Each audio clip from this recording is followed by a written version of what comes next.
Nation, Hebrew Kingdom Building.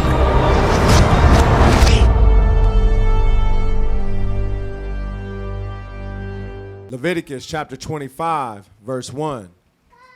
And Yahuwah spoke to Moshe on Mount Sinai, saying, Speak to the children of Israel, and say to them, When you come into the land which I give you, then the land shall keep a Shabbat to Yahuwah. 6 years you shall sow your field, and 6 years you shall prune your vineyard and gather its fruit. But in the 7th year there shall be a Shabbat of solemn rest for the land, a Shabbat to Yahuwah. You shall neither sow your field nor prune your vineyard. So what this is showing is the connection that the people have to the land. So when you go into the land is to keep its Sabbaths.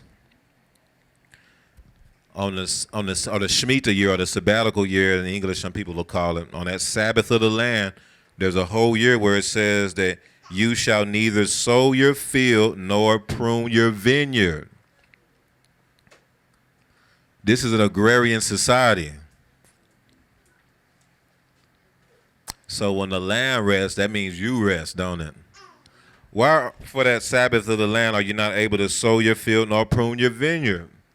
I know it's about because you're supposed to let the land rest, but I submit that the land resting is about you resting too.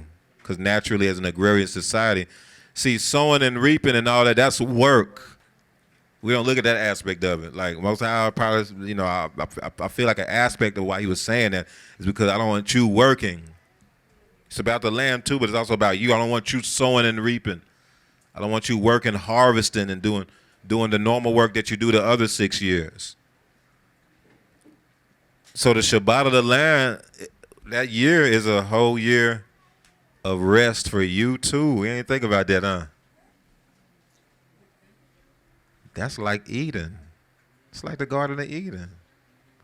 That's how it was during the days of Adam and Eve before sin came into the earth. They were placed in the land and they didn't have to sow nor reap. They just ate of what growed of itself. They just ate what Yahuwah provided. They didn't have to till the ground. That was actually part of the curses. They was going to have to work hard in order to get stuff out the ground to eat. So could this be a picture of like the restoring of those things, the restoring like of how things was during the garden times of the garden, the restoring of the kingdom? Why the Most High wanted a whole year of Shabbat where you let you depend on what grows of itself. You trust me. You are commanded not to reap or sow. You can only eat of what grows of itself. You got to depend on me every day. Y'all imagine that? The whole year. We're talking agrarian society.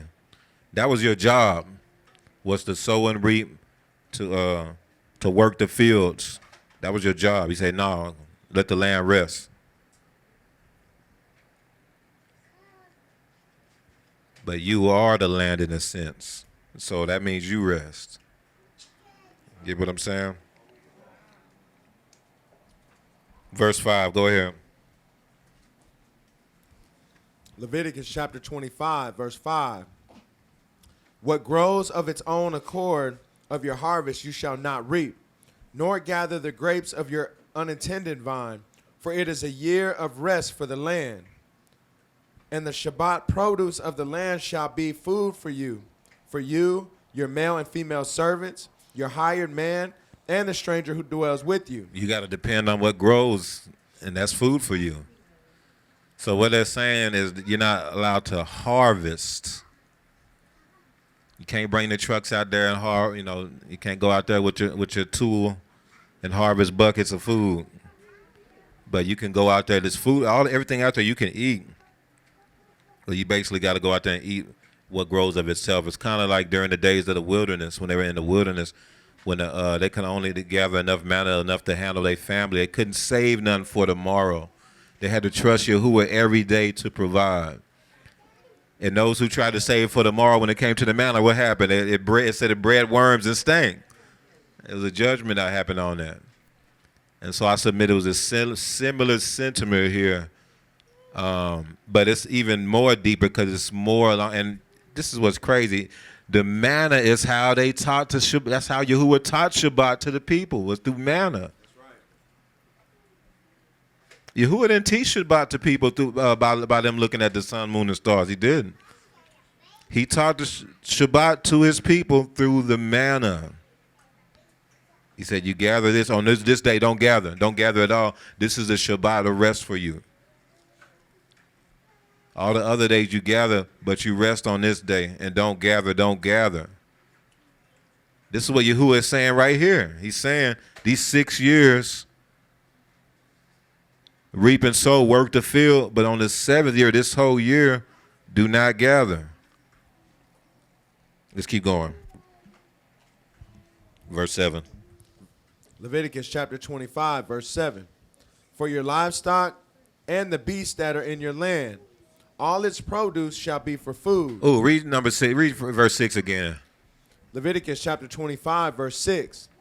And the Shabbat produce of the land shall be food for you, your male and female servants. That's a big one. That's a big one, because then you'll be like, well, I'm going to keep the Shemitah year. I'm going to keep this, you know what I'm saying, but my servants, y'all go out there and y'all work that land. I can't. I keep Torah, you know what I'm saying? Y'all going out. No, well, I submit what this is kind of saying that's kind of in there. They're not in there like blatantly, but it's in there. That's what this is saying, is that no loopholes. You, nor anybody that work for you, servants, nobody, none of that can go out there. No, nobody. That's what they're trying to say. Like it's saying your animals, no, you can't. Well, I'm not going to do it. I'm going to just have my ox go.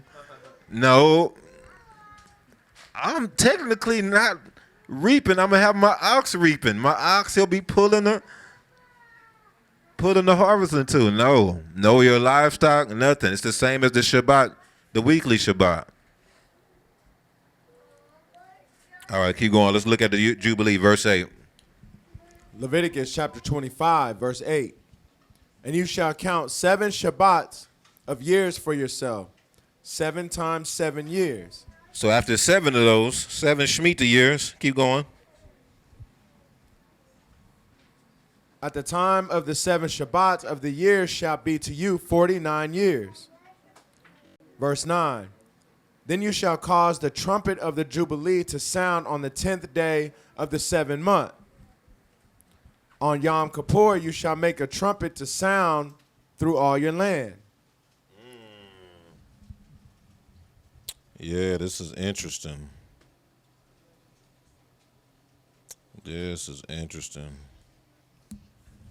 So it says, and you shall cause the trumpet of the Jubilee, the shofar of the Jubilee is what it says, to sound on the 10th day of the 7th month. That's on Yom Kippur.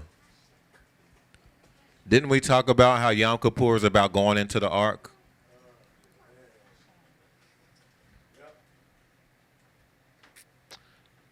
Yom Kippur is about going into the ark, and why? Let me hear. Let me see if anybody was listening. Why?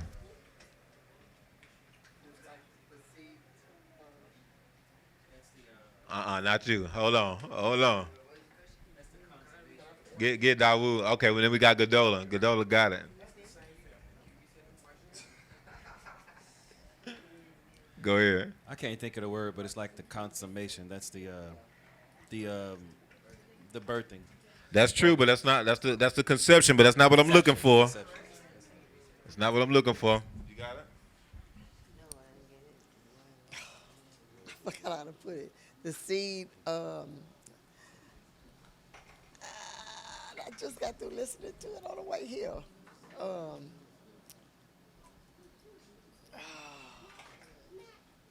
Okay, I'm stuck. It's okay. It's all right. Oh, let's try Uriel, and then, huh?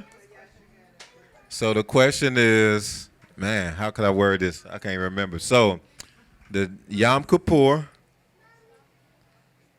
What was I saying? Yeah. So we talked about how Yom Kippur was about getting on the ark. Why is that? Why is it about getting on the ark? Go ahead. Because is going into the holy of holies. That's true. No. Wait. We trying to give people because y'all be on it. Y'all sharp. So we're gonna Okay, let's try the roar. The seed going into the womb. That's true. Let's try even Yasha.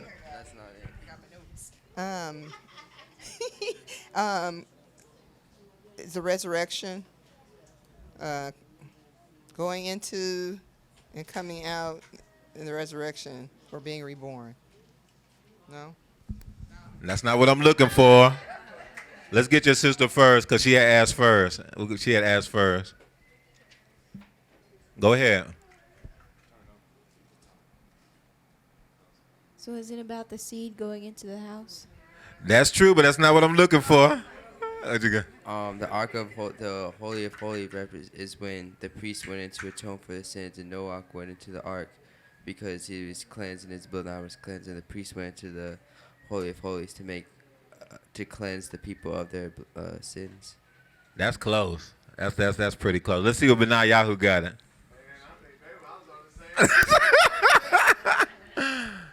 About the womb, about going into the womb. Yeah, about it being the Kodesh HaKodeshim being like the womb. So I was really ACOD with them. So that's right, but what is I'm trying to think the best way to put it. What is Yom Kippur? What does it symbolize? Like what does Yom Kippur symbolize? All right, let's try Jay. I got it. Go ahead, it's on. Go ahead. It symbolizes the rebirthing, basically. Like kind of close to rebirth, but that's not what I'm looking for. Oh, Jalea, come on. Is it the conception? Yeah, but that's not what I'm looking for. These are all true. That's all true. Hold on, let's see what the roar got. Being preserved in the midst of the judgment. Yeah, that's it. Say it. Oh, being preserved in the midst of the judgment. That's why it's the ark, because the ark was preserving them in the midst of the calamity coming on the earth. Y'all get it? Noah went in the ark. Y'all were getting too deep. You know what I'm saying? That's a through thing. That's a through thing, though. Noah was getting in the ark so that he'll be preserved from the calamity that the Most High was bringing on the earth. And Yom Kippur was about the high priest going into the Holy of Holies, which is symbolic of the ark, to cover the people so that they'll be preserved from the calamity that's coming, that preserved from calamity from the Most High, judgment from the Most High. You see what I'm saying? The Day of Atonement is prophetic about the judgment of Yahuwah on the nations. That's what the Day of Atonement is prophetic about. So that's why it's interesting that the trumpet of the Jubilee is blown not at the beginning of the year on the 50th year, but this is before actually the Jubilee year. They blow it on the Day of Atonement.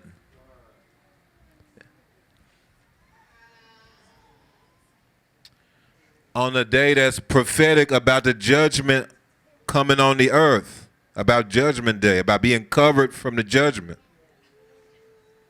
They blow the trumpet for the Jubilee, or the shofar. You get what I'm saying? Let's look at verse 10. I think this will make more sense as we keep going. It says, and you shall consecrate the 50th year and proclaim what? Proclaim the roar throughout all the land to all its inhabitants. It shall be a jubilee for you, and each of you shall return to his possessions. And each of you shall return to his mishpachah. Ain't that what happened? Y'all thought that when the Most High woke y'all up, because that word return is shuv. It also could mean repent. That comes from Shabbat, shuv, Shin Bet Tav.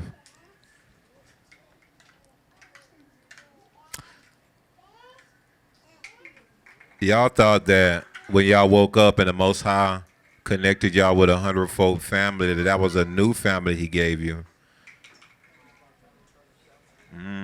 But what if you actually return into your real family?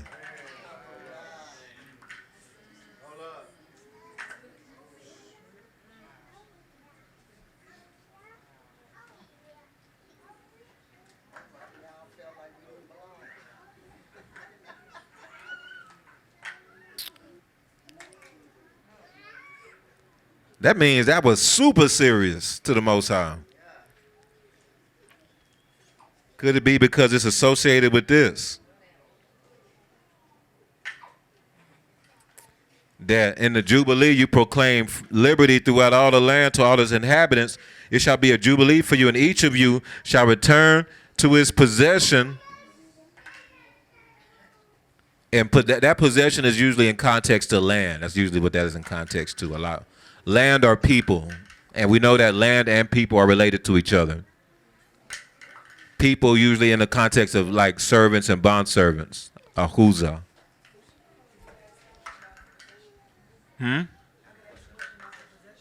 Go ahead.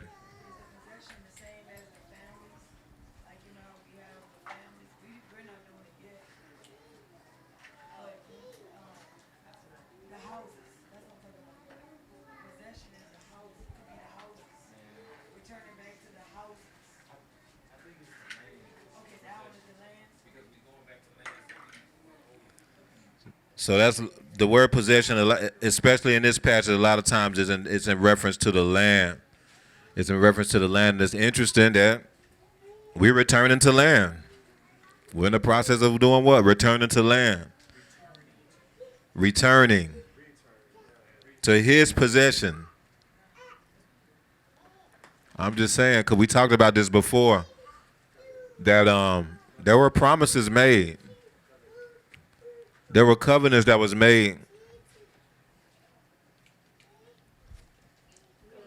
And each of you shall return to his mishpachah.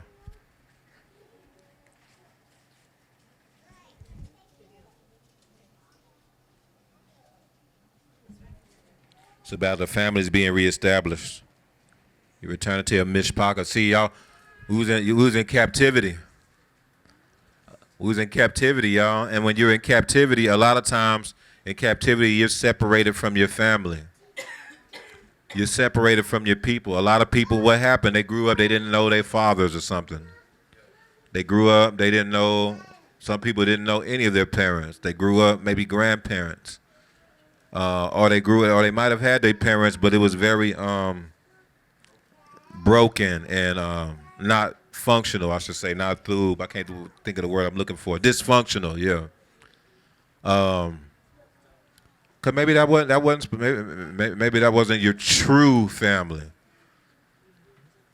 Didn't that make more sense when Yahusha said, "My brothers and sisters, those who do the will of Yahuwah"? That goes a lot. That holds a lot more weight now, huh?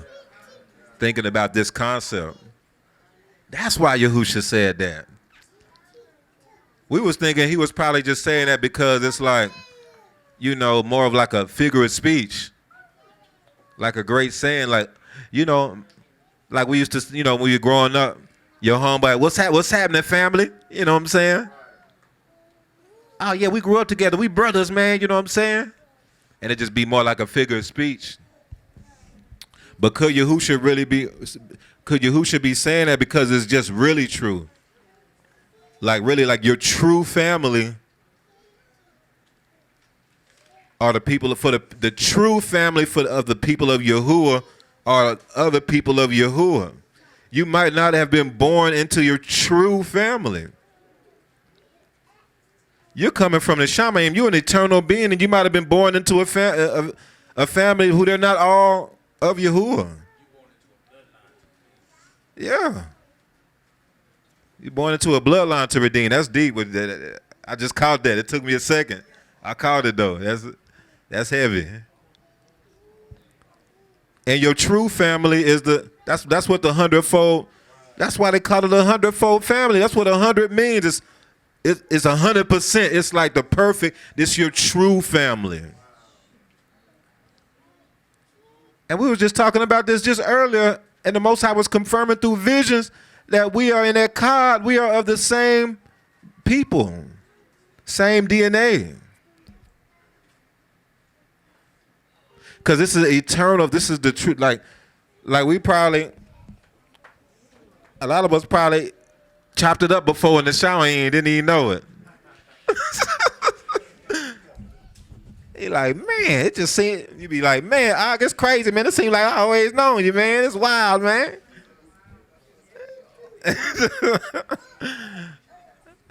Not knowing is because y'all probably was kicking it. Y'all might have known each other. Y'all might have talked before, we eternal beings being birthed into this world for a specific function, for a specific work. And the people you were birthed through might not be, they might not be of the Shamayim. They might not be of Yahuwah, but you are. So how are they your true family? I understand. I know they raised you and that's your blood, and I'm not taking away from that, but I'm just trying to get y'all to think a little deeper. Why did we all meet each other? We all coming from different walks of life. We all coming from different parts of the world, different experiences, et cetera, et cetera.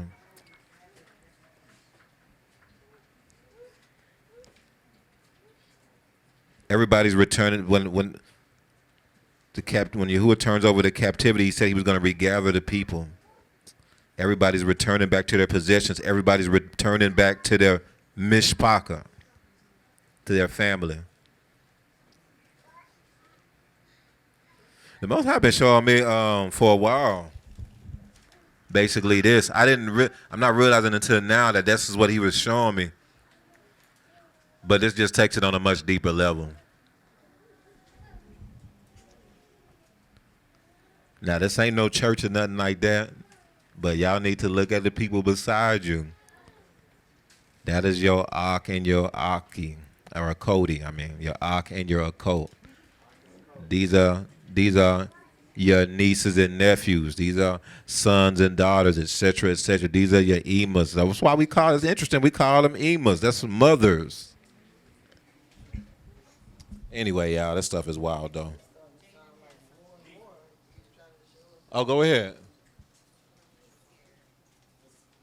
Well, I'll revisit it at the end. You gonna go ahead, man? He nervous. All right. Vayikra chapter 25. Let's do verse 11. Let's get through this, Mishpaka. Leviticus chapter 25, verse 11. That 15th year shall be a jubilee to you. Say it again. That 50th year shall be a jubilee to you. In it you shall neither sow nor reap what grows of its own accord, nor gather the grapes of your unintended vine. For it is the jubilee. It shall be kodesh to you. You shall eat its produce from the field. Yep. You shall eat its produce from the field.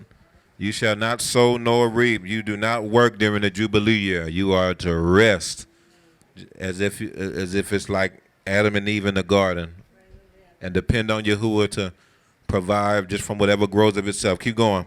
Verse 13. Verse 13. In this year of Jubilee, each of you shall return to his possession. And if you sell anything to your neighbor or buy from your neighbor's hand, you shall not oppress one another. According to the number of years after the Jubilee, you shall buy from your neighbor. And according to the number of years of crops, he shall sell to you. According to the multitude of years, you shall increase its price. And according to the fewer number of years, you shall diminish its price. For he sells to you according to the number of the years of the crops. Therefore, you shall not oppress one another, but you shall fear your Elohim, for I am Yahuwah, your Elohim. The Most High cares about how you do business. You jacking up prices. They not. That's why whenever we selling anything or anything like that, I always pray. I ask the Most High because he would, man. You don't wanna. He cares about how you move with business. You overcharging for something, man. That the Most High not through with that. It's better to undercharge than to overcharge.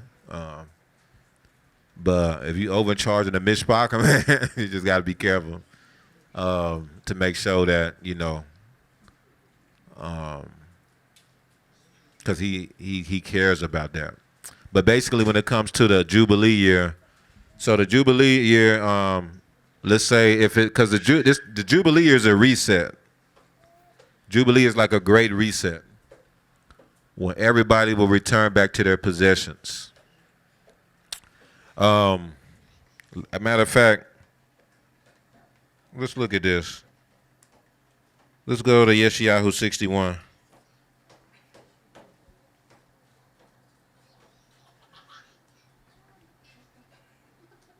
And while you're there, Benayahu, I want you to read Vayikra 25. And I want you to read verse 10. Con. Leviticus chapter 25, verse 10. And you shall consecrate the 50th year and proclaim liberty throughout all the land and to its inhabitants. It shall be a jubilee for you, and each of you shall return to his possession, and each of you shall return to his family. Hallelujah. Now let's go to Isaiah 61. Let me know when everybody there, Mishpaka. All right, let's get it. Let's start with verse 1, and we'll read through verse 11, I think. Isaiah chapter 61, verse 1. Yeah, that's the whole chapter. We're going to read the chapter. Let's do it. Let's do it. The Ruach of Adonai Elohim is upon me, because Yahuwah has anointed me to preach good tidings to the poor. He has sent me to heal the brokenhearted, to proclaim liberty to the captives. To do what? To proclaim liberty to the captives. Y'all see this? That's Jubilee language. Y'all know Yahusha quoted this in Luke 2 and said this was him. He said at this time this has now been fulfilled. To proclaim the roar to the captives. So to proclaim liberty to those who are in captivity, basically. And what else? And the opening of the prison to those who are bound. Verse 2. To proclaim the acceptable year of Yahuwah and the day of vengeance of our Elohim. And the day of what? Vengeance of our Elohim. And the day of what? Vengeance of our Elohim. That is symbolic of Yom Kippur. That's Yom Kippur. No wonder you blow the trumpet of the Jubilee on Yom Kippur. No wonder. Keep going. To comfort all who mourn. To console those who mourn in Zion. To give them beauty for ashes. The oil of joy for mourning. The garment of praise for the ruach of heaviness. You get new garments. We've been talking about this with the covenant. It's a new mantle, a garment of praise for the ruach of heaviness. Keep going. That they may be called trees of righteousness. That they may be called what? Trees of righteousness. Isn't the Jubilee about people getting back to their land? Isn't the Jubilee about people eating the fruits that grows of itself? It's about Yahuwah providing the fruits and the crops for you. You dependent on Yahuwah to provide for you, and he'll give you everything you need so you don't have to work that year. That they may be called trees of righteousness. The what? The planting of Yahuwah, that he may be glorified. He's relating this. He's basically connecting you with the land. Saying that people are supposed to be planted in the land. Roots into the ground of the land. You are the land. You see what I'm saying? The planting of Yahuwah. See, that's how it was with Adam and Eve. It said that he took man and placed them in the garden. He planted them, the planting of Yahuwah. It's the same thing. Keep going. Verse 4. And what happens when they become the planting of Yahuwah? Look at verse 4. And they shall rebuild the old ruins. They shall raise up the former desolations. So now that means everybody, now they're about building the kingdom. Oh, snap. They're about actually building the kingdom. Man, what's the word I was looking for? I'll get back to it. Keep going. And they shall repair the ruined cities, the desolations of many generations. Verse 5. Yeah. They shall build the kingdom, return to their possessions, build the land. They shall build, they shall work, they shall tend and keep. Remember I was talking about the other day about how, this was from the Torah portion a month ago, about how we were created to build and to be builders. Let's keep going. Verse 5. Strangers shall stand and feed your flocks, and the sons of the foreigners shall be your plowmen and your vine dressers. But you shall be named the priest of Yahuwah, and they shall call you the servants of Eluah. You shall eat the riches of the Gentiles, and in their glory you shall boast. Instead of your shame, you shall have double honor. Man, I ain't gonna go there. Keep going. And instead of confusion, they shall rejoice in their portion. Therefore, in their land they shall possess double. Everlasting joy shall be so theirs. in their land they shall possess double portion. Double portion. That's like the firstborn. We treat it as the firstborn like we're supposed to with the children of Jacob. He had the firstborn blessing, and they shall receive double portion. Keep going. For I, Yahuwah, love justice. I hate robbery for burnt offering. I will direct their work in truth and will make an everlasting covenant. Their descendants shall be known among the Gentiles, and their offspring among the people. All who see them shall acknowledge them. This is coming. Keep going. That they are the posterity whom Yahuwah has blessed. This is coming. Keep going. I will greatly rejoice in Yahuwah. My soul shall be joyful in my Eluah. For he has clothed me with the garments of salvation. He has covered me with the robe of righteousness. As a bridegroom decks himself with ornaments, and as a bride adorns herself with jewels. For as the earth brings forth its bud. Pay attention to this. Pay attention to what he about to read right now. This last verse this is summarizing the whole chapter. This last verse is a summary of the whole chapter. So I want y'all to get this. Keep going. Verse 11. For as the earth brings forth its bud. So this is talking about the earth bringing forth vegetation, its bud. Keep going. As the garden causes the things that are sown in it to spring forth. You see that this is about land. This is about the garden. Keep going. So Adonai, Eluah, will cause righteousness and praise to spring forth before all the nations. This is showing our connection with the earth. Just as this is Jubilee. You're supposed to blow the trumpet in the Jubilee and proclaim liberty. That's praise. That's a praise and declaration. Proclaim liberty to everybody. Freedom. Liberty to those who are in the captivity. See y'all, look. In the Jubilee, everybody who lost their possessions and who went and who lost their land, they have to get it back. Everybody who ended up doing something crazy and ended up going to slavery for one reason or another, or servanthood, according to the Torah, according to Yahuwah, they have to be let free. In the Jubilee year, they have to be let go, and they return back to their possession of their ancestors, to the land of their fathers. So now when you read all these prophecies about how Yahuwah is going to regather the children of Israel from the four corners of the earth and return them back to their possessions and return them back to the land, that's all Jubilee language, all of that. That's why I actually believe all that's going to happen on the Jubilee. But really, that's already happened. You know what I'm saying? You can say when a quote-unquote great awakening happened. I'll say around 2017. Yeshayahu 61, the summary is at the end of it. It's about a garden. It's about being planted. It's about it's about restoring things to its naturals, to where it's supposed to be since the beginning.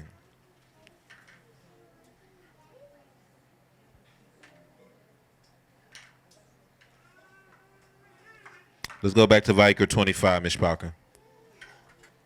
All right, y'all ready? Leviticus 25, I think we're on verse 18, right? Yeah, verse 18. Let's do it. Leviticus chapter 25, verse 18. So you shall observe my statutes and keep my judgments and perform them. And you will dwell in the land in safety. So you shall observe my statutes and keep what? My judgments. And perform them. He said when you do that, then you will dwell in the land in safety. That's a big deal because the issue is a lot of people have now. What I notice is the statutes seem to be okay with the mishpachah, but it comes to this part is where that's the tough part. Keep my judgments.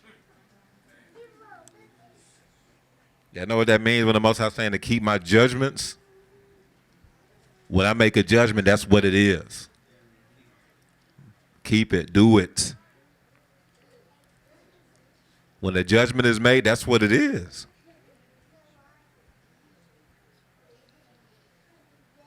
Keep my judgments. You will dwell in the land safely, in safety, if you do these things. We're quick to be like, man, hold up, man, keep the statutes, keep the law. We got to keep the law. We got to keep Torah. But then when it comes to these judgments, man, oh, that dude did that? Oh, Most High like, no, he got to go. Oh, she did that? Oh, no, she'll no longer be, the judgments. That'd be the tough stuff. That'd be the tough part. Go ahead. You had something?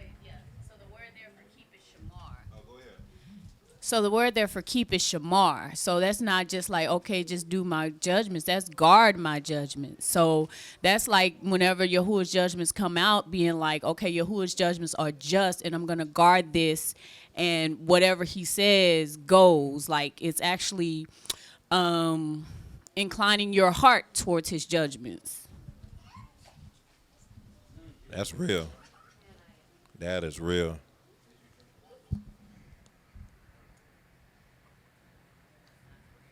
The Most High might bring out a judgment on you. Hey, you did this, so you need to maybe do this for this amount of time. You got to be okay with it, man, when Yahuwah gives a judgment. You got to be okay with it. So this week at Ibri, in Hebrew, they were doing the letter Zion. The letter Zion is...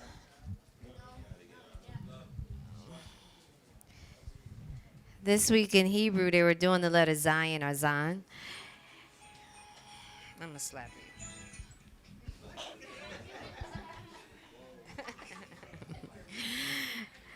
And the letter Zion or Zion is the 7th letter in the alphabet. I know. He put something on it in the chat because that's what he wanted to say. He's like, we learned about that this week. But the letter Zion, it means, it's basically about the harvesting of the seed. And it means, of course, the harvest. It also means fat or fatten, cut, chip, olive oil, yes, jar, the spoken word of Yahuwah. Am I missing anything? Huh? Huh? Huh? Oh, broad. Broad. But the letter Zion is a tool. We have one, actually. I can't get to it. It's in this closet. It's in the black thing. We have one, actually, that we keep in here that we war with.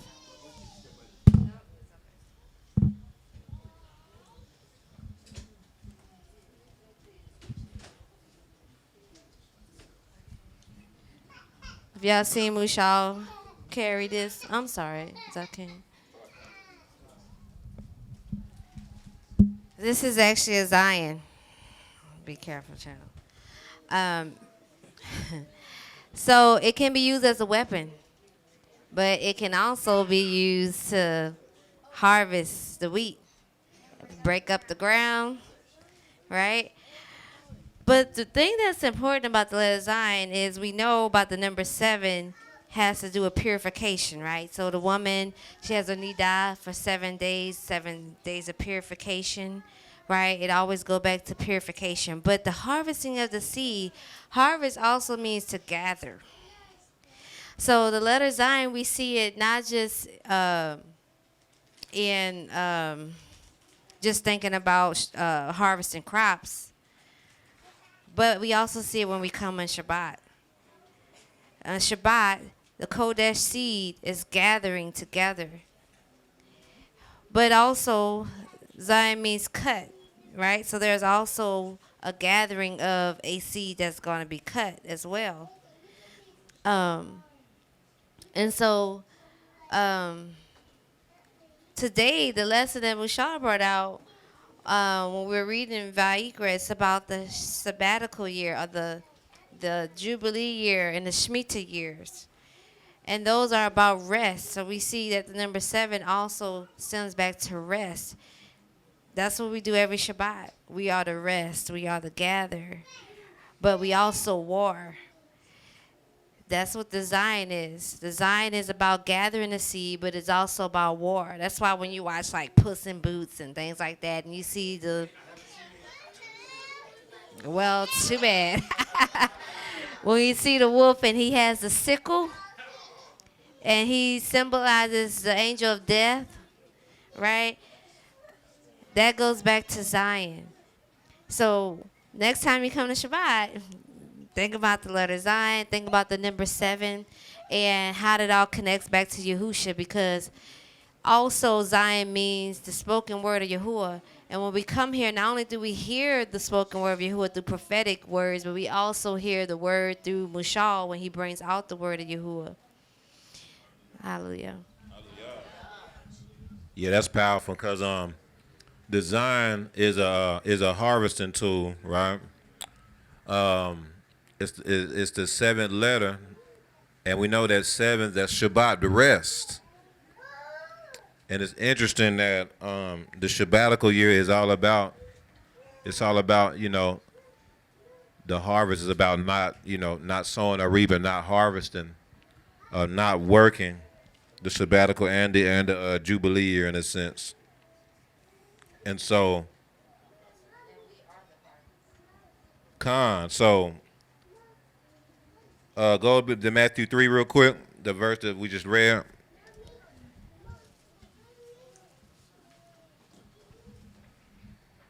Let me know when everybody get there.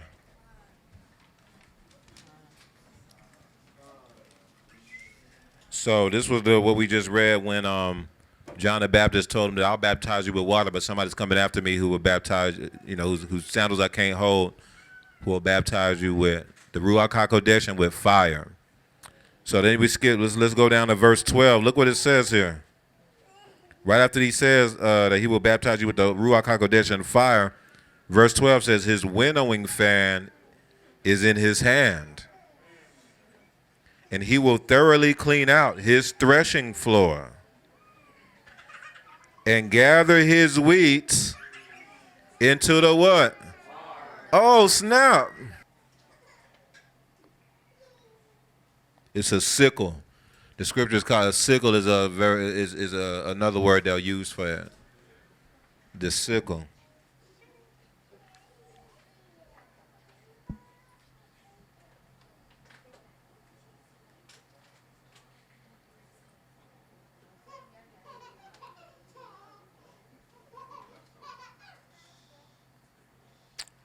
Let's go to Revelation 14.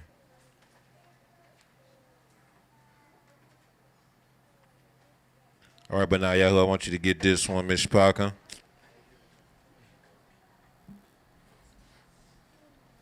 Revelation chapter 14, I want you to give me verse 14. Yes, sir. and read it down to verse 20. Yes, sir. Revelation chapter 14, verse 14. Then I looked, and behold, a white cloud. And on the cloud sat one like the son of Adam, having on his head a golden crown, and in his hand a sharp sickle. So he had in his hand, that's basically a Zon. That's what the Zon symbolizes, the harvesting tool. That's what the sickle was. And it was shaped like that, but I think the sickle was, it was bigger. That's a Home Depot one. I mean, but they're bigger than that usually. And the ancient ones. Keep going. Verse 15. And another Moloch came out of the temple, crying with a loud voice to him who sat on the cloud, thrust in your sickle and reap, for the time has come for you to reap, for the harvest of the earth is ripe. So he who sat on the cloud thrust in his sickle on the earth, and the earth was reaped. Keep going. Verse 17. Then another Moloch came out of the temple, which is in the Shamayim, he also having a sharp sickle. And another Moloch came out from the altar, who had power over fire. And he cried with a loud cry to him who had the sharp sickle, saying, thrust in your sharp sickle and gather the clusters of the vine of the earth, for her grapes are fully ripe. So the Moloch thrust in his sickle into the earth and gathered the vine of the earth and threw it into the great winepress of the wrath of Eluah. And the winepress was trampled outside the city, and blood came out of the winepress up to the horses' bridles for 1,600 furlongs. So this is basically related to Isaiah, I think 63, where Yahusha basically was judging the nations and putting judgment on the nations. Where the blood was up to the horse's bridle.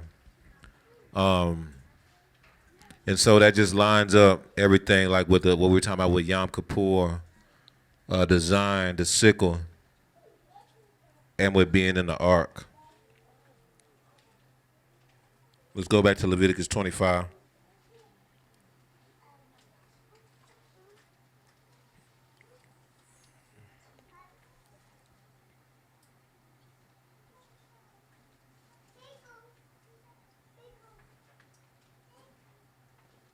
Now let's start with verse 20. Leviticus 25, verse 20. Let's get it. Leviticus chapter 25, verse 20. And if you say, what shall we eat in the 7th year, since we shall not sow nor gather in our produce? Then I will command my blessing on you in the 6th year. Y'all see this? Keep going. And it will bring forth produce enough for 3 years. And you shall sow in the 8th year, and eat old produce until the 9th year. Until its produce comes in, you shall eat of the old harvest. You basically got to depend on Yahuwah. He's going to give you double portions. He's going to give you triple portions in the 6th year. You can sow and reap on the 6th year. Set up a storehouse. Store up your food. Do what you got to do. And the Most High will command his blessing and make sure you through, so that when the 7th year comes, you can rest. He said he's going to give you enough for 3 years, but how you going to handle it right if you don't know how, if you're not budgeting? How you going to manage that if you're not budgeting? You're getting all that extra increase from Yahuwah, you're going to be ready to spend it. Man, we having a good year. Man, now I could get that new house. Man, now I could get that Benz. I always wanted that. Man, hold up. It's $89K. I got it. Why not spend it? I got it. I want that. A lot of people don't get that. It's all right though. No, like, nah, I ain't get that. Yeah, that's a Thub thing actually, though. That's a Thub thing. But maybe that's one of the reasons why budgeting is so important to Yahuwah right now. Us budgeting.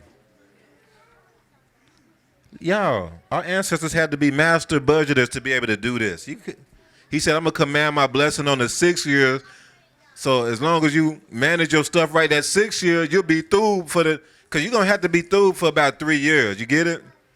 Because when the 7th year comes, You can't do nothing. Then you're going to do all your sowing the 8th year, so you won't see a return until year 9. Most High put that all in there. He's like, I'm going to make you through, make sure you through for the next 3 years. I'm going to command my blessing on you on the 6th year. Could there be something to that, or why the Most High is so big on us budgeting right now? Verse 23. The land shall not be sold permanently, for the land is mine. For you are strangers and sojourners with me. So that's another concept that that Israelites should have, to know that the land belongs to Yahuwah. As far as the concept of somebody actually owning land to an ancient Israelite book would be ridiculous. How can you own something that was created by Yahuwah? That's ridiculous. That's like saying I own the oxygen over in this space right here. I paid for it, bro. You can't come over this area. This is because the oxygen under here. I paid for that. Like, man, if you don't go on somewhere. That was the concept of the ancient Israelites surrounding land. Yahuwah created land. We come here in Babylon, people talking about, get off my property. Get off my property. This is my land. The Most High looking at it differently. That's why he restoring things. Verse 24. And in all the land of your possession, you shall grant redemption of the land. If one of your brethren becomes poor and has sold some of his possessions, and if his redeeming relative comes to redeem it, then he may redeem what his brother sold. That's why Yahuwah started off, I submit, in the chapter, in this passage, not in the chapter, saying that land is mine, it's not yours. Nobody owns land, so look. He allotted certain lands to each tribe. What happens is that you get generations come, they're not doing right or something, they end up losing the land for one reason or another. Or somebody might be wicked out of the bloodline who squanders off their inheritance and ends up having to be a bondservant to just live and to be able to eat, and get sold into slavery to somebody from another tribe just so I can make ends meet, right? And so they lose their land. The next generation can come up and be like, man, look, I'm from the Yahudim. I'm third generation from Melech Dawood through Hezekiah, whatever. Here's the paperwork, and I have the money. I want to get this. Like, this is my ancestral land. The people who are there that day, they have to give it up. This is what this is saying. Now, if they don't have the money to redeem the land, this is the wild part. If they don't have the money to redeem the land on a Jubilee, it don't matter. It's returning to the ancestral people for free. That's stuff wild, man. It's returning back to them for free. So y'all gotta understand how deep this regathering is, because I submit it's really all about it's about the Jubilee. I'm gonna inhabited land, inhabited things you didn't have to pay for. And the list goes on and on. Let's keep going.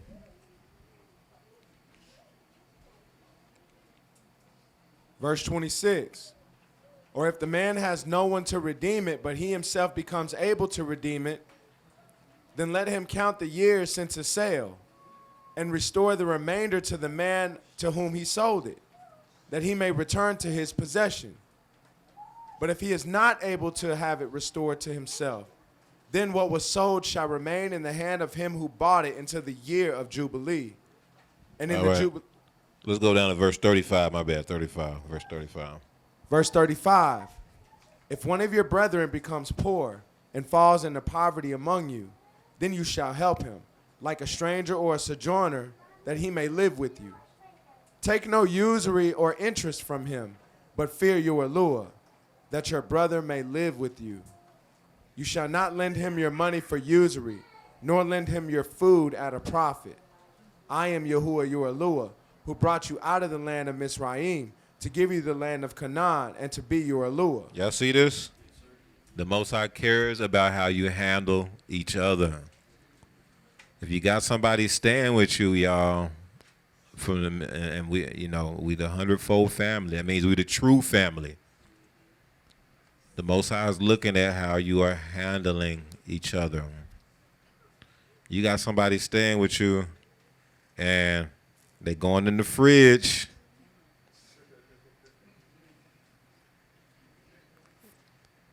Now you definitely have boundaries.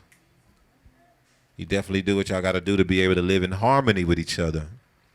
But what Yahuwah is saying is, you cannot try to make a profit off of them. You cannot do that.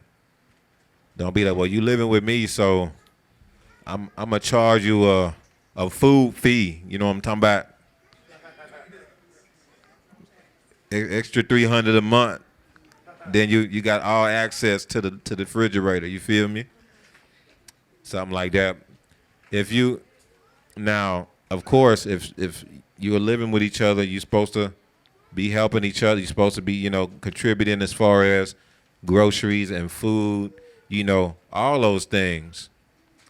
But if now you're trying to take advantage of having somebody that you know is down and out, that you know is struggling, and so you're looking at that as an opportunity to make a profit, that's what I'm talking about. That's not through. Oh man, I got this person staying with me. Man, I can have them. Man, I can take advantage of them. Nobody say that out loud, but that's what. Oh man, I can have them. Man, they can. Man, I can have them. Maybe we'll watch my children all the time for free. I know. You know, there's nothing wrong with that either. Family helps each other out, but it can turn into taking advantage. Is what I'm saying. It's this balance. You get what I'm saying? It's a balance. I'm just saying to be careful. I'm not saying it's wrong to have somebody watch your children who's staying with you, because actually that's a through way to be able to contribute. If somebody's staying with you and they're able to watch children and help with that, that's a through thing. Don't get me wrong. That's a through way to contribute if you're staying with somebody, to help them out. But if it turns into, if it can turn, it's a thin line. It can turn into, now I'm taking advantage of this person. It can become excessive. It can become like, yeah, we finna go on vacation. We'll be back next week. Oh, okay. What? Oh, you were leaving the children here? I mean, you staying here for free. I mean, what do you think? We'll be back next week. Well, I'm like, dang, he could have told me. I had plans. When people are down and out like that and they stand with somebody and they're in a vulnerable state like that, that can turn into wickedness if you're not moving the right way on how you are handling them and trying to be there for them. You get what I'm saying? That can veer into wickedness real quick if you're turning to taking advantage of people, for real. You know they don't got nowhere to stay, so you got them doing everything. For real.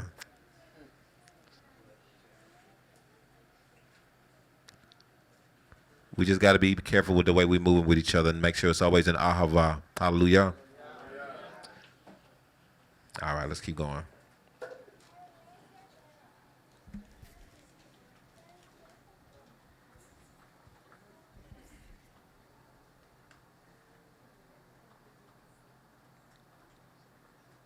Oh, you shall not lend him money for usury. That's a big one too. Can I borrow $100? Yeah. But you need to give me $100 back and watch my children for 6 months. That's still usury. It's not usury. I didn't charge them extra money. They said just be. No, that's still usury though. If you adding stuff on top of that. Let's do verse 39. Yeah, verse 39. Leviticus chapter 25, verse 39. And if one of your brethren who dwells by you becomes poor and sells himself to you, you shall not compel him to serve as a slave. As a hired servant and a sojourner he shall be with you, and shall serve you until the year of Jubilee. And then he shall depart from you, he and his children with him, and shall return to his own family. He shall return to the possession of his fathers. Man. So, you shall be as a hired servant. You're not to treat them like as a slave. They shall be as a hired servant. Because when we were in captivity, we were done and we were treated like slaves here. We're treated like slaves here. So you're not supposed to move the same way. Keep going, verse 42. Verse 42, for they are my servants, whom I brought out of the land of Mizraim. They shall not be sold as slaves. We're supposed to be Yahuwah's possession, not anybody else's. That's why. Keep going. You shall not rule over him with rigor, but you shall fear your Elohim. And as for your male and female slaves whom you may have, from the nations that are around you. Skip to verse 47. Verse 47, now if a sojourner or stranger close to you becomes rich, and one of your brethren who dwells by him becomes poor, and sells himself to the stranger or sojourner close to you, or to a member of the stranger's family, after he is sold, he may be redeemed again. He may be what? Redeemed again. Who can redeem him? Keep going. One of his brothers may redeem him. Or who else? Or his uncle. Or his uncle's son may redeem him. Or who else? Or anyone who is near kin to him in his family may redeem him. So basically, if somebody gets sold to the other nations, they can be redeemed. That's what it meant in Deuteronomy 28 when it said you'll be sold into slavery and no one will buy you.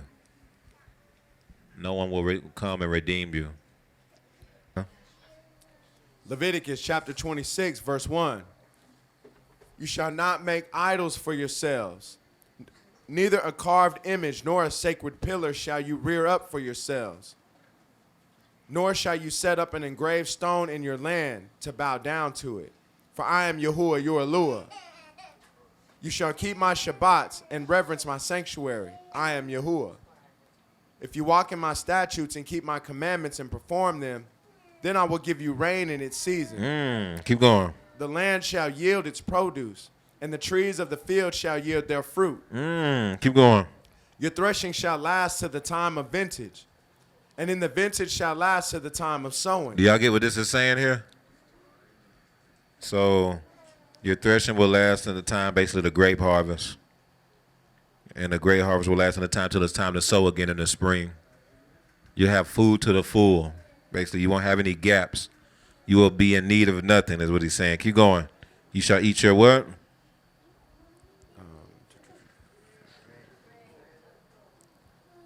You shall eat your bread to the full and dwell in your land safely. So that word bread is the word lechem. Lechem. Lamed, het, mem, I believe. The word for war is lacham. It's actually spelled almost exactly the same. Lacham. It's a different pronunciation. It's interesting that how do you make bread? But what is bread made out of? What is flour made out of? Wheat. It goes back to the Zion, which is a harvesting tool, but also could be used for war. So it's interesting that the word for bread can mean war as well.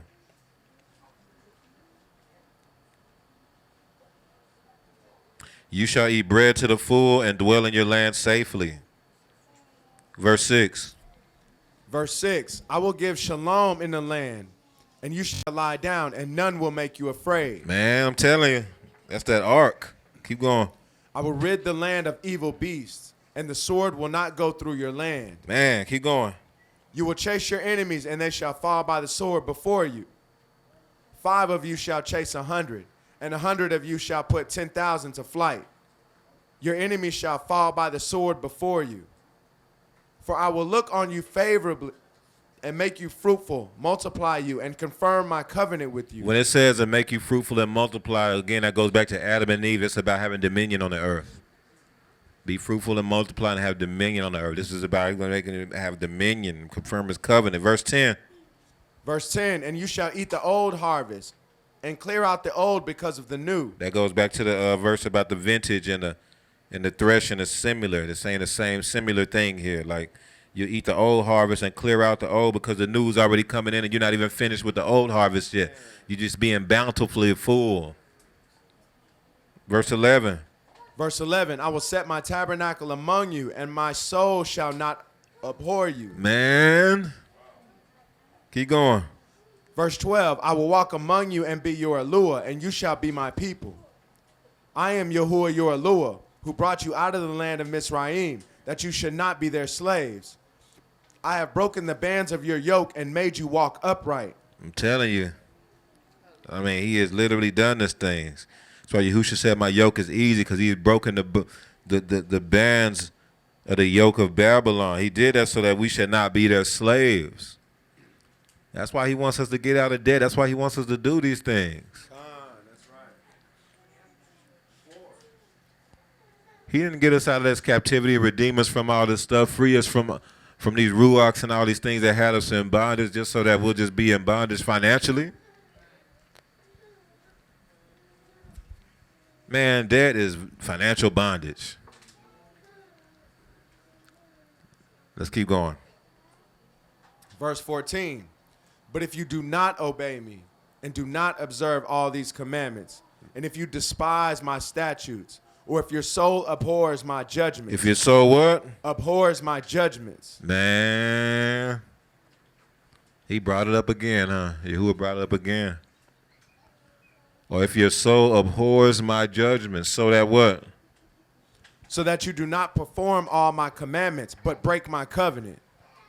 When you don't perform his judgments, it'll cause you to break his covenant. It will cause you to move in a way where you do not perform all of his commandments.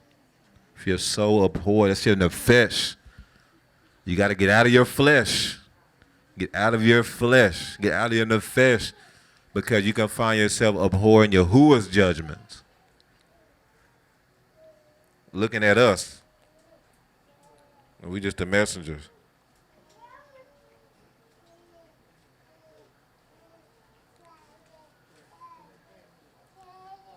Read verse 16 and we'll end it there.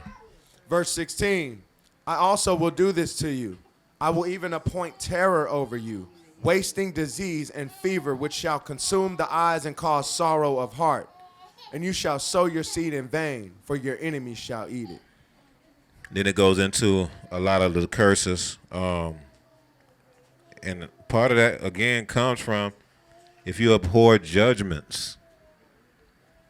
Y'all, part of being in the house of Yahuwah is judgments. Judgment. This is what Yahuwah does. Mishpat. This is part of being a part of his body. Is being able to guard his judgments. Very, very serious. But the land is responding. The land is responding to the Mishpachah. Y'all remember this back in about February, March. Do Isaiah 41, 18 through 20. You can just read it, y'all. Everybody don't have to go down. Isaiah 41, 18 through 20. Isaiah 41, 18 through 20. I will open rivers in desolate heights and fountains in the midst of valleys. I will make the wilderness a pool of water and the dry land springs of water. I will plant in the wilderness the cedar and the acacia tree. Y'all see this? The myrtle and the oil tree. That's the olive tree, probably. Keep going. I will set in the desert the cypress tree and the pine and the box tree together, that they may see and know and consider and understand together that the hand of Yahuwah has done this, and the Kodesh One of Yasharah has created it. 15. Isaiah chapter 32, verse 15. Until the Ruach is poured upon us from on high, and the wilderness becomes a fruitful field, and the fruitful field is counted as a forest. Us returning back to the land responds to that. Us returning to our rightful place. Like there's so many more scriptures where it talks about the regathering of Israel and how when Yahuwah regathers and brings it back to the land, the land will respond by actually being fruitful again. It'll be desolate areas that'll be filled with vegetation again, because it's all about resurrection. What we didn't look at here is we did look at it in Leviticus 25. You notice it first talks about redeeming land. It talks about the Jubilee, right? Then it goes into redeeming land. Hey, if somebody loses their land, you can redeem it if you have money, if the nearest of kin, etc., etc. Then you skip down. It's a long chapter. It's a long chapter. So we didn't go through the whole thing. But what you would notice is that then it transitions into redeeming people. If somebody's poor, ends up getting caught up in slavery, gets sold to a person in slavery, you can, the nearest of kin can redeem the person. It's showing that the land and the people are connected to each other. In the Jubilee, the land is redeemed automatically to the rightful owners. In the Jubilee, also, you notice the people are redeemed as well, and brought back to the rightful owners. Who is who? Yahuwah. Because you know, when you're in slavery to another person, the idea in the scriptures is that when you're in bondage to another person, you're no longer able to be Yahuwah's. You're somebody else's possession. Y'all get it? That's why Yahuwah, what was the thing he would do whenever his people decided not to serve him? He would allow them to go into captivity. Okay, you're not going to serve me. I'm going to have the other nations come and bring you. You're going to serve them then. And what else does it say? You're going to serve their aluas too, right? It goes hand in hand. You're going to serve wood and stone, things like that. Deuteronomy 28. Being free from captivity goes hand in hand with being able to actually be the possession of Yahuwah. You can't serve. When Yahushua said you can't serve two masters, that's real. It's more than just being, you can't worship money and you can't be in captivity to this nation but be a servant of Yahuwah at the same time. We don't think about that. Yeah. Because you somebody else's possession. That's why whenever it's time for people to serve Yahuwah, what does he do? Oh, if you repent, if you call on my name, I'm going to free you from captivity, and then you'll be able to serve me. That's why in Egypt, when they were in Mitzrayim, Yahuwah had Moshe go before Pharaoh and say, let my people go so they can serve me. So that's showing they weren't able to serve Yahuwah while they're in captivity. So if you think they not, how you think we going to be able to do that?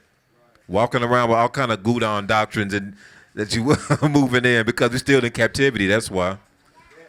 Walking around mindset all Gudonized. You saying you're an Israelite, but Gudon all polluted and all your mindset, doctrine and everything, and it's because you're still in captivity. Now it makes sense of why Malek was showing us that you have to go through a Ruka. Because if you don't go through a Ruka, that means you're still in some sort of captivity to something. That means you're still not freed from something. If you didn't fully make it through a Ruka, that means there's something that still got you in bondage. You're not going to be able to fully serve Yahuwah, and you're going to be polluted with something. It's like a offering with a blemish. You're not tamim, man. You're not an acceptable offering. You got a spot or blemish. You won't be able to be. Yahuwah won't accept that as an offering.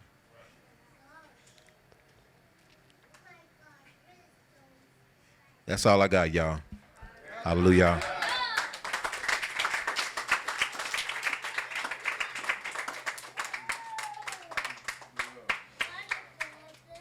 Praise Yahuwah and Yahusha.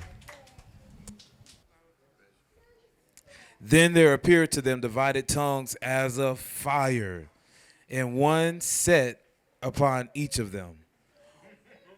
What is the one? The fire? Question mark. Then there appeared to them divided tongues as a fire, and one set upon each of them. So I think this is my understanding of that. The them is the Talmudim, and the one is talking about the divided tongue that came and set upon each of the Talmudim. That's why they started to speak. So if we go to Acts 4.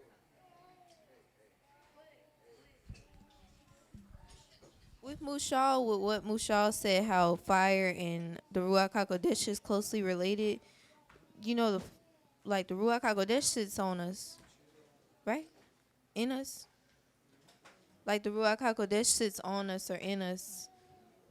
So, but go ahead. I got you. Was that a question?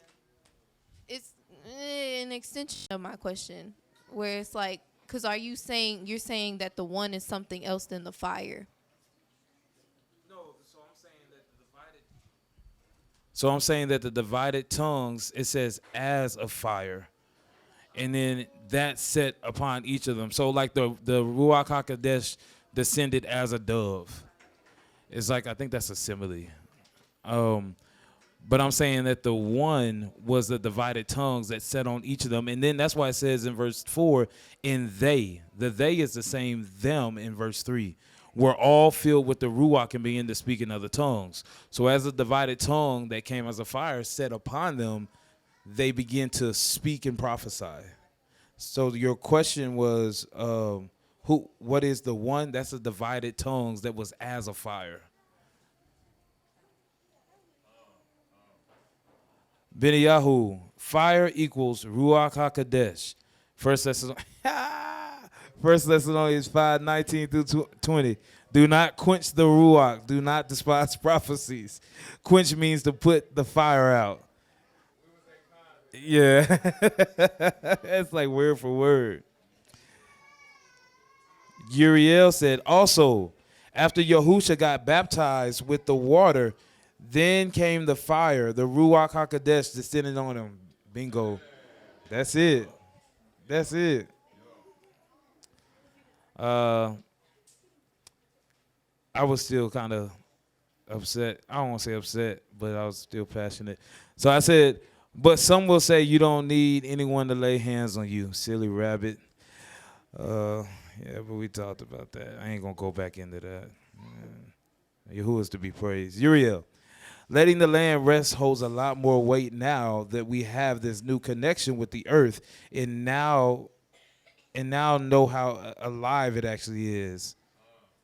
Dola Oria. Having someone buy something for you on Shabbat is the same as you buying. Yeah. Saraya. This part about the family, that part about the family. I always say that Melech Yahusha reminds me so much of my brother because of his mannerisms and the way he talked. I've never seen mannerisms spelt out. And it's almost like familiar to me. Then one day I thought, maybe my earthly brother reminds me of Melech Yahusha instead of the other way around, my eternal brother. Man, that's it. That's deep right there. That's really interesting. That's something to ponder on. Jaden. In school this week, we learned about the Hebrew letter Zion, which means the number 7. Also, is gathering of the wheat.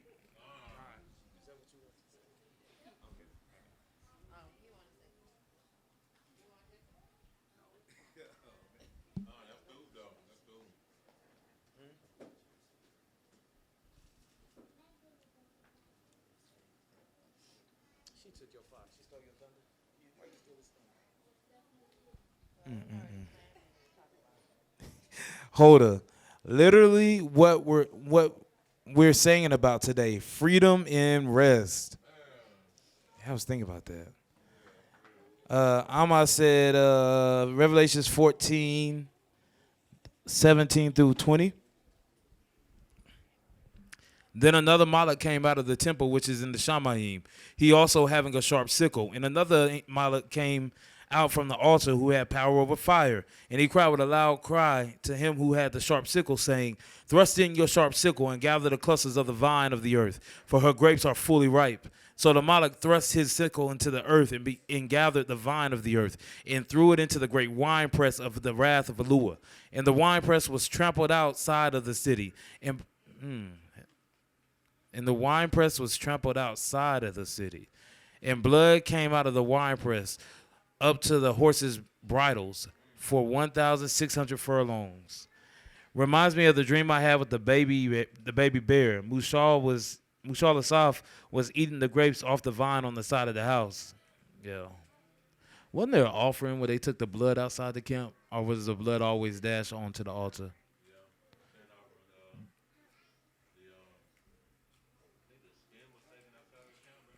Yeah, this is the skin, not the blood though, huh? Okay. I'm gonna have to look into that. I think it was all dashed on the side of the altar. Aria, sit down on the seat. Hezekiah, last year at Pesach service, after the covenant came out, didn't the amber horse come out running, or was that at Shavuot? That was Shavuot. There was a horse running at Shavuot. Yeah. A red horse.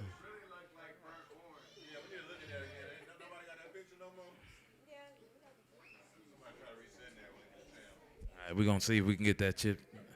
Zakane Yubo. I've said 1,600 furlongs is 200 miles. That's a lot of blood.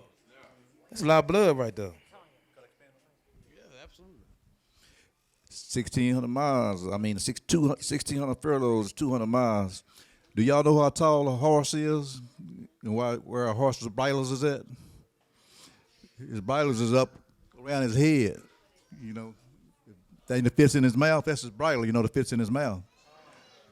So a horse's bridle, man, that's like over 6 feet probably, man. And, you know, that much blood for 200 miles, that's, like you said, it's a whole lot of blood, man. Yeah. Just wanted to expand on that. Hallelujah.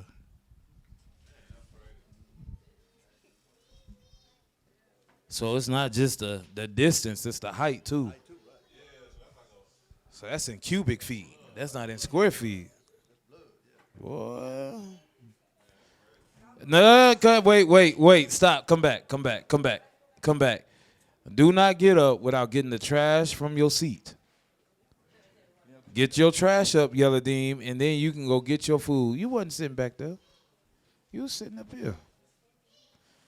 If you leave trash here, I'd hate to come get you while you eating. That's not true. I don't mind coming to get you while you eating. That's not true. It's a saying I shouldn't use anymore. All right. Then I'm going to put 2 pictures in here about the Zion. Looks like one as a weapon, one as a plowing tool. Uriel said, I have a question about the giving back of land.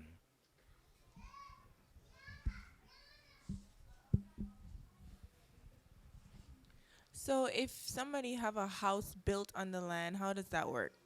Do they have to knock their house down? If somebody have a house built on the land, how does that work? Do they have to like knock that house down? I know what it is. So it says if it's in a city and the walls, they have 1 year to redeem it. If not, then the person redeems it, like gets it permanently, and they can't redeem it at the year of Jubilee. But if it's outside walls, they said it's considered part of the field, so you can still redeem it at the year of Jubilee.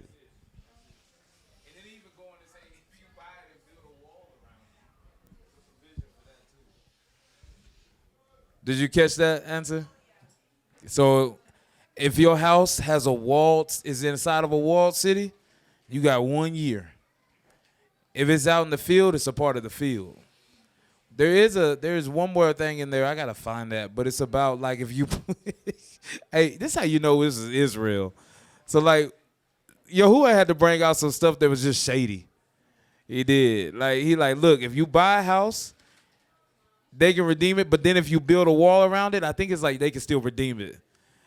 They can still redeem it. So you can't just be like, I'm gonna buy your house and then be putting walls around the house. There was a similar concept with the year of Jubilee where if you, oh man, how'd it go?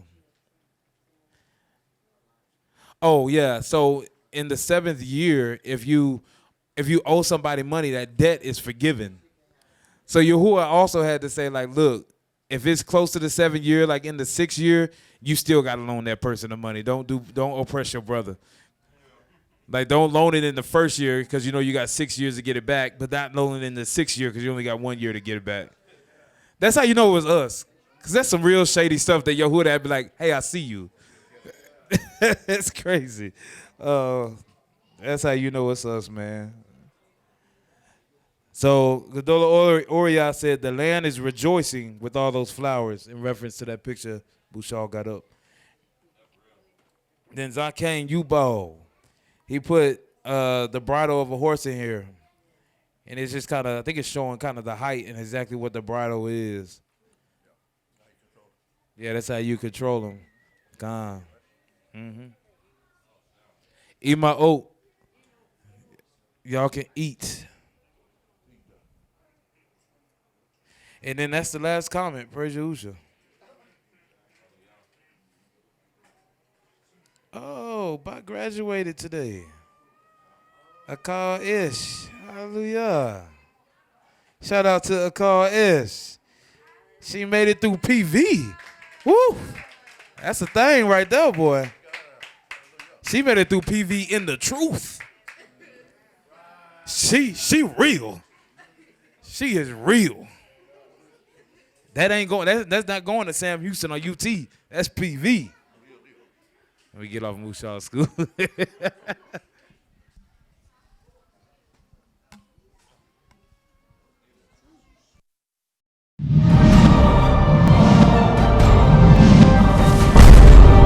Rebirth of a nation. Hebrew kingdom building.